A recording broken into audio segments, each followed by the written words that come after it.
ప్రధాని మోదీ బీసీ కాదని సీఎం రేవంత్ రెడ్డి చేసిన వ్యాఖ్యలను ఖండిస్తున్నట్టు తెలిపారు జాతీయ బీసీ సంక్షేమ సంఘం అధ్యక్షులు R Krishnaiah. Modi converted BC అని కించపరచడం సరికాదన్నారు. బీసీ సమస్యలపై జరుగుతున్న ఉద్యమాలను పక్కదారి పట్టించేందుకు రేవంత్ ఇలాంటి వ్యాఖ్యలు చేశారన్నారు. దేశంలో అత్యున్నతమైన ప్రధానమంత్రి పదవి బీసీలకిస్తుంటే ఓర్వలేకపోతున్నారని ఆగ్రహం వ్యక్తం చేశారు.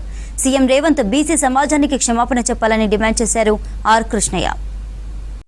ప్రధానమంత్రి నరేంద్ర మోడీ బీసీ కాదని ఆరోపించడం నిరాధారమైనటువంటి ఆరోపణలతోటి ఆ విధంగా ప్రకటించడాన్ని బీసీ సంఘాలు రాష్ట్రంలోనే కాదు దేశంలోని 80 కోట్ల మంది బీసీలు తీవ్రంగా ఖండిస్తున్నారు.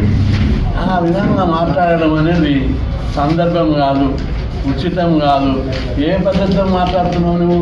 ఆయన బీసీ కాకపోతే నీవేమన్నా తహసీల్దార్వా సర్టిఫికేట్ ఇచ్చేటందుకు కాదని చెప్పడానికి ఏదో గాలి మాటలు మాట్లాడి అసందర్భంగా ప్రేలాపనలు చేసి ప్రధానమంత్రి ప్రపంచంలోనే గొప్ప ప్రధానమంత్రిగా ఆయనను పొగుడుతున్నారు. ప్రపంచ దేశాలు అమెరికాలో నిరాదరణ పడుతున్నారు. చూసినావు ట్రంప్ ఎట్లా ఆయనను రిసీవ్ చేసుకున్నాడు, అమెరికా ప్రజలు ఎట్లా రిసీవ్ చేసుకున్నారు.